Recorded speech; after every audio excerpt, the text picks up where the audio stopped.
Spring is calling in Newport, and there's so much happening in May. There's Bloom Newport, a family-friendly spring festival that brings color and community to town, the Newport Marathon, a crowd favorite known for its vast scenic course, and the always amazing Oregon Coast Aquarium is also expanding and opening its brand new Amazon rainforest exhibit, not to mention all the seafood you could possibly want, but just not at the aquarium. That's separate. Start planning your May getaway to the coast at discovernewport.com/spring. That's discovernewport.com/spring.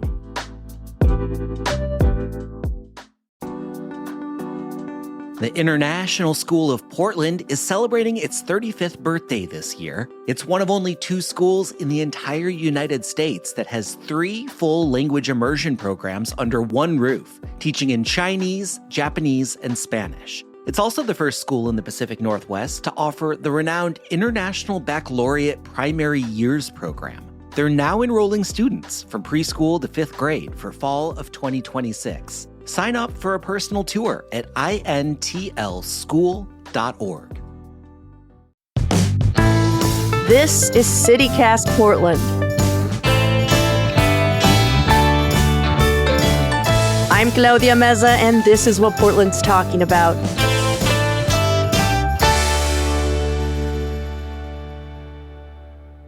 Today on CityCast Portland, we're breaking down why Multnomah County is still strapped for funding even with a $4 billion budget, and an update on the Portland Community College faculty and staff strike. Yeah, they're on strike. Joining me are Willamette Week reporters Anthony Effinger and Brianna Wheeler. Thank you guys for hanging out with me. How's it going? Awesome. Hi. Hello. Hey there. Well, I don't think we've ever had like a full-on Willamette Week guest lineup.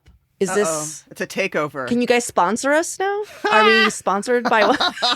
Can we get some of that sweet, sweet Willamette Week money? That sweet, Oh my what? God.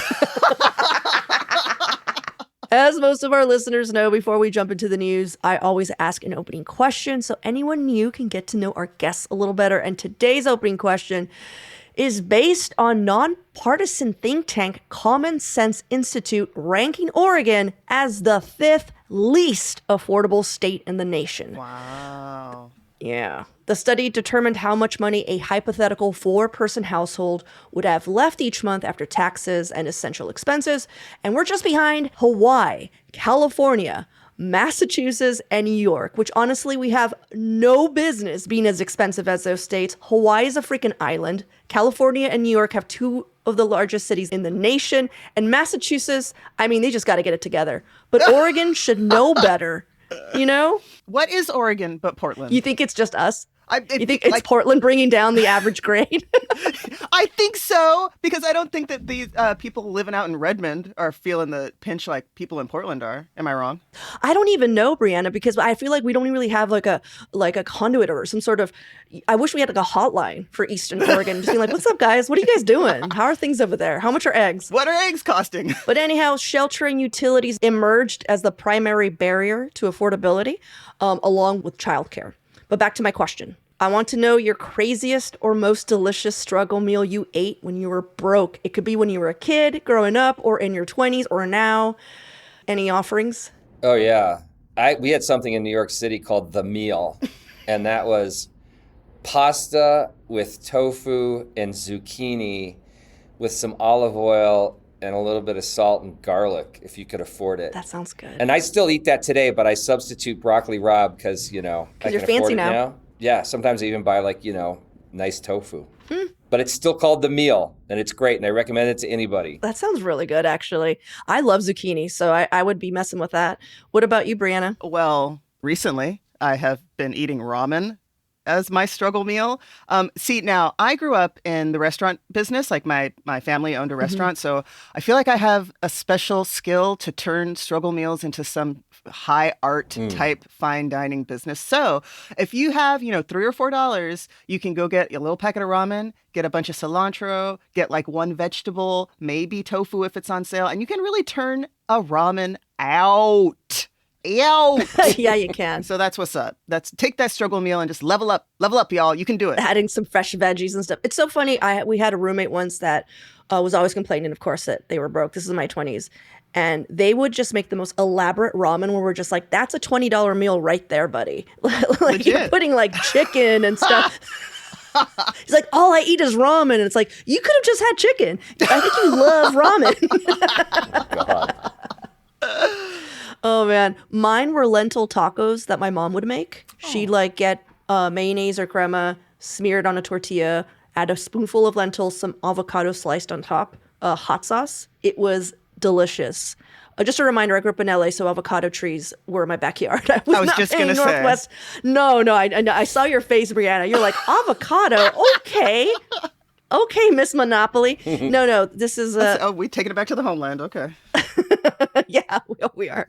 You guys, thank you for these meals. Brianna, I feel like I'm always eating ramen just because I love it, so thank you for just validating my choices. On to the news of the week. Anthony, we requested you join us specifically so you can break down your deep dive into Multnomah County's budget. Why do they seem like a black hole for funding? I'm sure everybody at the county is going to love to hear it characterized that way. So this story we did because I think when a lot of people think about local budgets, they think about the city. They think about what's the city budget, where's the money going. But the county actually, Multnomah County has a lot of the hardest jobs, right? They have to deal with homelessness, mental health, community health. It's rough. And there's a lot of cities that are combined governments. There's more and more, I think, like Denver, the city and the county are combined. So you have one government, right? And there's something to be said for that. It's all in one place. It's efficient. Denver does a pretty good job. Now, Portland, we got two. We got the city and the county. And the problem for every county in Oregon is that the spigot of tax money is really constricted by two things, Measure 5 and Measure 50. And I don't know how much you want to get into that, but let's just say that property taxes are capped here in a really weird way. They're kind of caught in this double whammy of these two measures that passed in the 90s that make it super hard for counties to raise money from property taxes, right? So they got to find something else to do. And that's why in Multnomah County, we get things like preschool for all or supportive housing services, right? You have to find something that is outside of property taxes that you can sell to voters for a specific purpose, because people want to know where their money's going, and this doesn't always turn out so great, and we can talk about that. Yeah. It's so funny that you said that our property taxes are capped because people complain about how high property taxes are in Multnomah County. So you're saying they could even be higher. Oh my God. Let me tell you something. If you're pissed off about your property taxes, go to Portland Maps and put in your address. PortlandMaps.com. Put in your address and look at two things. Look at the real market value and look at the assessed value. Okay? I'm almost certain that the real market value on your house is going to be almost twice, if not more, than your assessed value. And you know what you pay taxes on? You pay taxes on the assessed value. Why is the assessed value so much lower? Because the assessed value, that taxable number, can only grow 3% a year under our tax regime. Yeah. Right? So if that was off, you'd be paying taxes on the whole value of your house, and then you'd be really angry. Yeah. Taxes aside, like property taxes aside, I also always found the structure of like, hey, we're going to fund all of these county-wide services by only the homeowners. It just doesn't seem... It's not even like fair, but just like reasonable, right? Yeah. So I see why they're like, you mentioned all these other levies that they put in, like, hey, preschool for all, whatever, all the stuff, which we're also, not all of us are paying. Only a certain, income level pays into these services. Why can't they figure out a system where we're all paying and it feels more like an even burden rather than homeowners or people who make above a certain amount? Yeah. So there is another flow of funds, and that is the business income tax. Right. Right. And if you're in Multnomah County, you pay the business income tax on your business income. And that's a smaller but still significant piece of the county budget, especially of something called the general fund, which is the money that commissioners can actually allocate every year to things that are happening, right? A lot of this other money's tied up. You can't take preschool for all money and send it to, mental health. So the general fund is really kind of the game. It's got business income taxes, it's got property taxes. So it's a little more balanced than it sounds. It's The not just general all property taxes. Right. The general fund budget, isn't Yeah. that like 24% of that is the sheriff? Yeah. So is Yes. that too high? I don't know. I don't know these things, but when someone says 24% of your budget is going to just one department, I wonder if it's too high. Okay, so this is why that is. And I learned this on this story. For a lot of other things that the county does, like mental health, like homeless services, there are other sources of money beyond the general fund. There's state money, there's federal money, there's this supportive housing services money that comes from Metro. But for law enforcement, there's not outside sources. There's just not a lot of money in the federal or state budgets for just full-on law enforcement, the sheriff, the jails. So it has to come out of the general fund. Okay. So it's a big chunk of the $1 billion general fund, but it's a smaller percentage of the $4 billion overall county budget. Does that make sense? Yeah, no, I see what you're Okay. saying. Yeah. It's Yeah. not like 24% of $4 billion. No. There's not state grants for like, hey, run your jail. Yeah. It just doesn't exist. Or Right. federal grants for like, hey, let's pay the sheriff, So it has to come out of the general fund. Yeah, it's is what- it's the only place you can come from, yeah. All right, well, let's take a quick break here, and then we're going to keep unraveling this budget.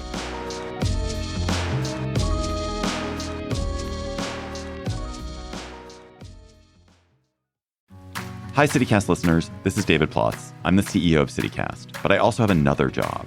I'm one of the hosts of the Political Gabfest, Slate's politics podcast. Every week, I get on mic with my co-hosts Emily Bazelon and John Dickerson, and we talk about politics and a lot more about other things that we care about. The Gabfest has been going for more than 20 years because the three of us love talking to each other, and we have an amazing community of listeners. If you like the open-hearted, curious way CityCast approaches cities, I think you'll like the Political Gabfest too. Stream it on YouTube or wherever you get your podcast. So, okay, you broke down, hey, this is, where all this stuff is, which I highly recommend people to check out your article. Did anything surprise you when you were doing this research of like, because you yourself was trying to figure out like, where is all the money going to? Why do they still need more? Yeah, so this is maybe this is an old term. I call this kind of article a thumbsucker because it's like, here's how this works, right? We're not breaking news here. This is just how it works. Well, you're breaking news to a lot of people, I got to tell you. Yeah. Well, it is. And I got to tell you something, like the emails came fast and furious because I think people really are interested in this, which says something about our population in Portland. Like people care. And this is that. wonky stuff, Yeah. but people give a shit. So what did I learn? I thought the thing about the sheriff was really interesting, that all comes out of the general fund. I learned that the county did a really good job of using the one-time money that came from the federal government during the pandemic, right? A lot of people saw that money and a lot of counties got that money and started using it to run school buses and stuff like that, right? And then that money goes away, and guess what?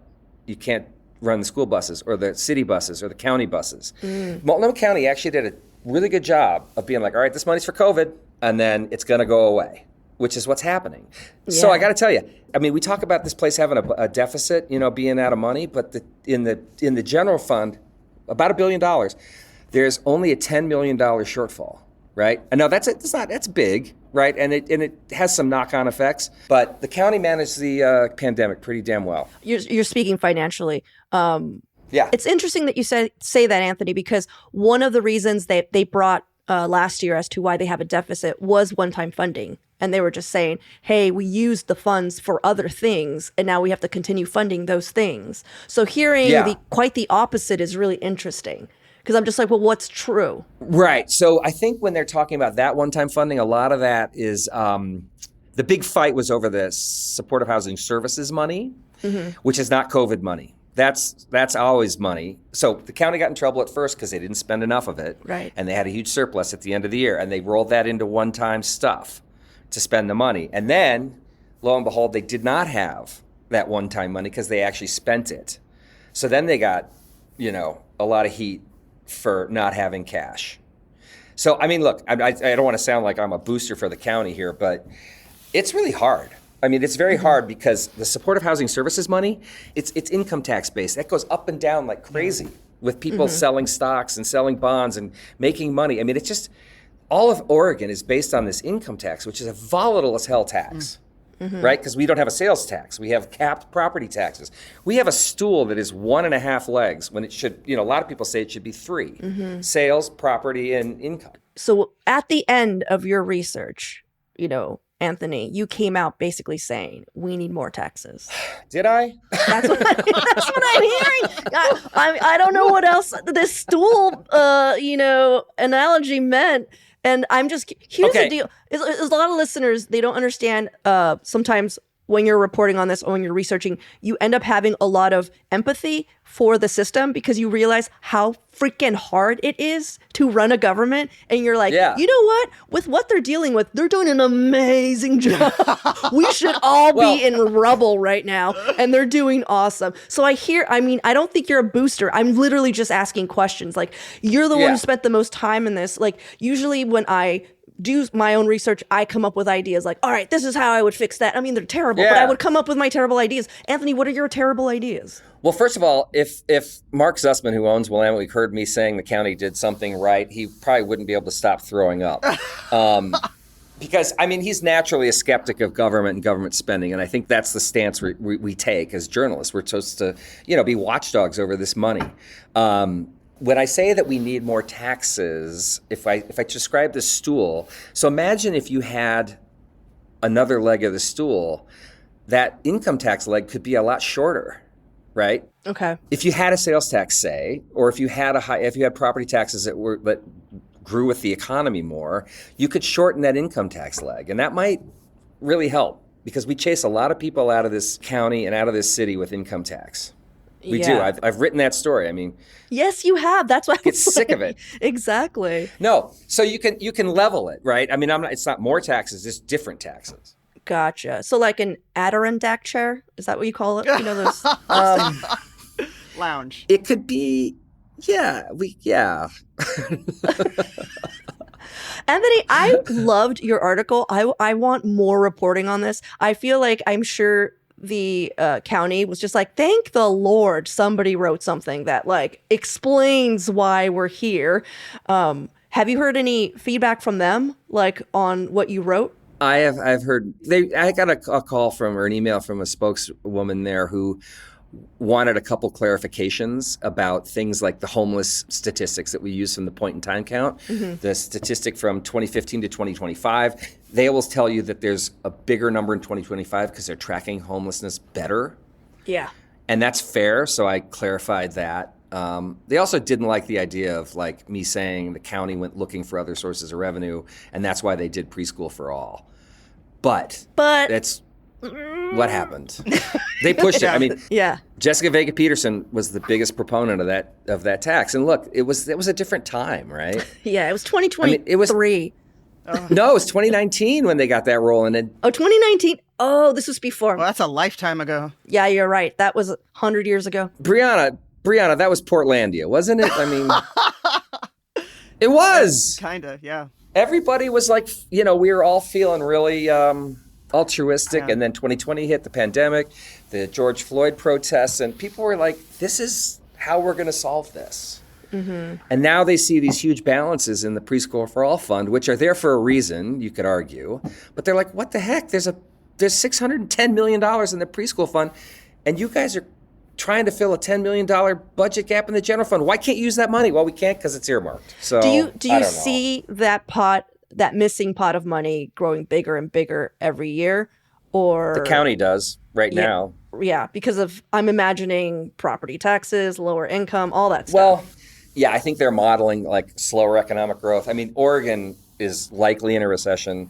Multnomah County and Portland are almost certainly in a recession, and I think they expect that to persist. And that means bigger deficits in the general fund and other places. So, Portland's not the magnet that it was. We got work to do. Yeah. Brianna, what does it look like to you? I got to ask, because you're watching all this stuff. I wonder, okay, so we've got this Preschool for All pot, and it's really hard not to look at that. And then because I've talked so much about Portland Public School shortfalls and what they're struggling with. So it's really hard to reconcile this extra money that is earmarked for the children. Let's be so blunt about it. Let's be so basic. And then where are birth rates right now? in Oregon. Are we really pumping out children at the rate to... We are not. We are not. However, I We're will tell you... closing elementary schools. We're closing schools. Like that's... Special needs classrooms are... it's a desert out here. Like, it's rough and it's scary and it's super, super hard. So it's hard for me to reconcile, like, all of that motherfucking extra money, and they can't get paraeducators in the special education classrooms. We can't get music programs. We can't get art programs. Everybody's struggling. We're doing all this outside resourcing to fill these holes. But tell me more about all this extra money that Portland has and keeps finding. Tell me more about all this extra money, please. Who's auditing this shit? Anthony Effinger is.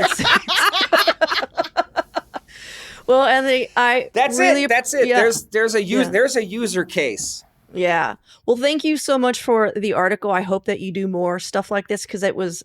I mean, the fact that you're like, hey, I'm not breaking news. You are breaking news. I'm sure to even some county workers, I got to tell you, because the county is so fucking huge and fractured. All right. Well, let's take a quick break here. And when we come back, Brianna's going to explain what's going on at PCC.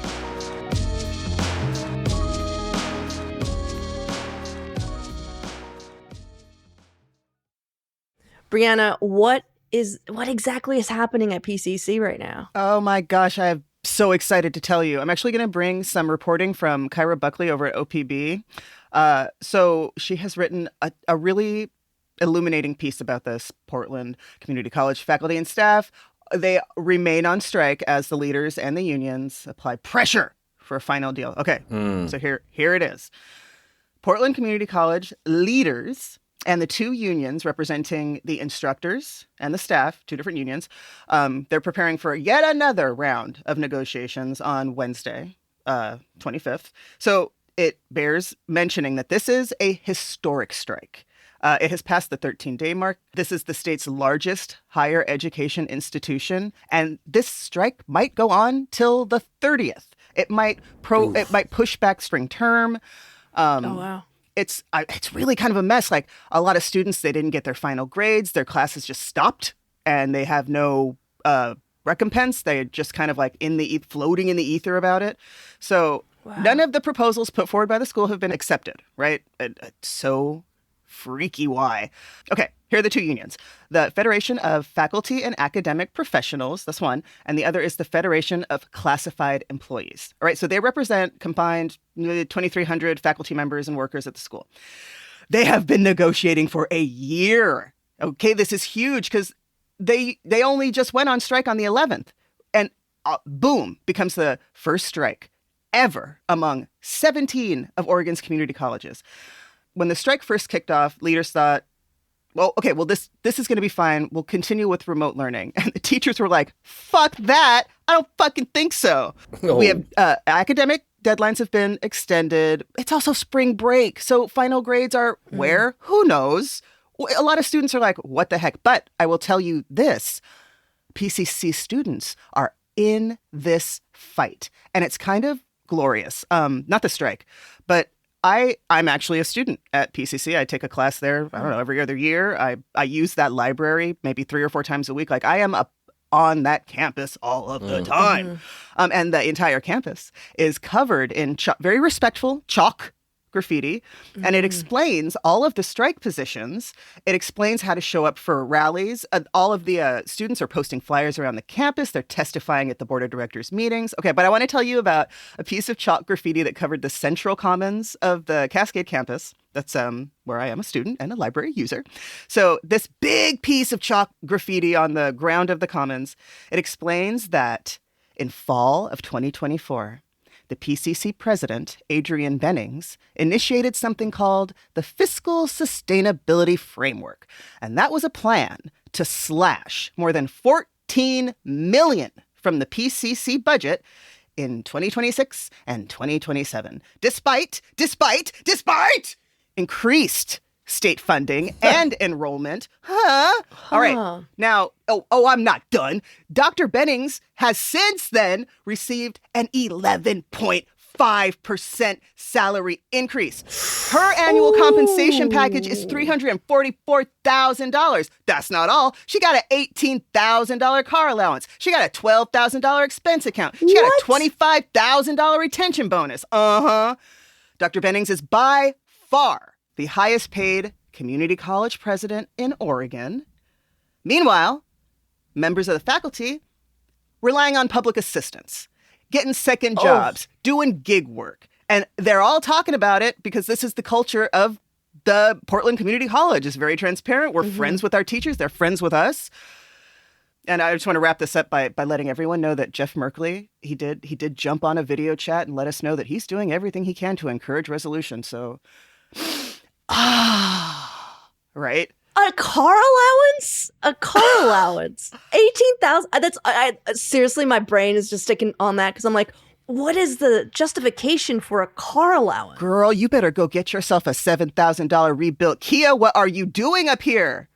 Ride a bike. It's Portland. Like, come on. So a lot of the graffiti that's around the campus is like, it's a very a familiar refrain, cut from the top.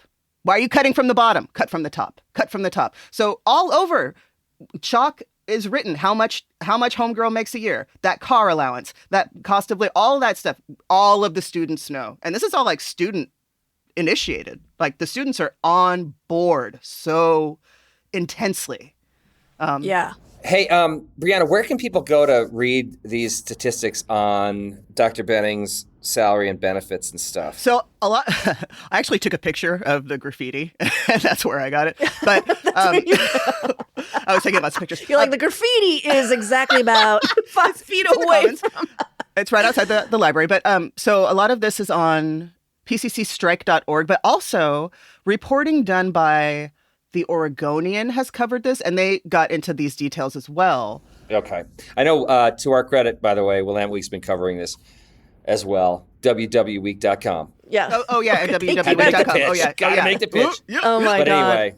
I mean, if you pay us some money, I could do it for you. If you want to. No, I'm just saying. Our reporter, Joanna, has been doing some great work on this, and everybody has. And that's, this is what we need. We need a media ecosystem that attacks these issues. Yeah. And we have Right. it. We have it. It's awesome. So I've read a lot of Joanna's reporting, and I'm incredibly thankful for the work that she's doing. I mean, fuck yeah. Yeah. Fuck yeah. Well, Brianna, thank you for breaking that down. thanks for making me angry. I was fine. It's like my job here is just get I was hulked okay, out. and now I'm. Yeah, because gonna Anthony be was like, hey, guess what? The county isn't as so fucked as we angry. thought. And then Brianna was just like, but let me tell you about PCC. Take it back. You pretty much just summed up the whole podcast right there. Perfectly. Oh, man. Well, you guys, That's it. that's it. That's all we got. No, it really is.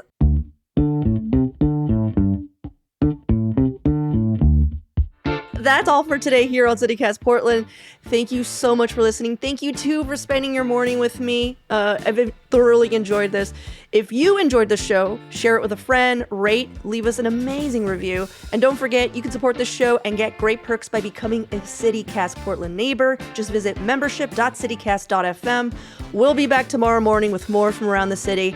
Until then, see you at Slim's.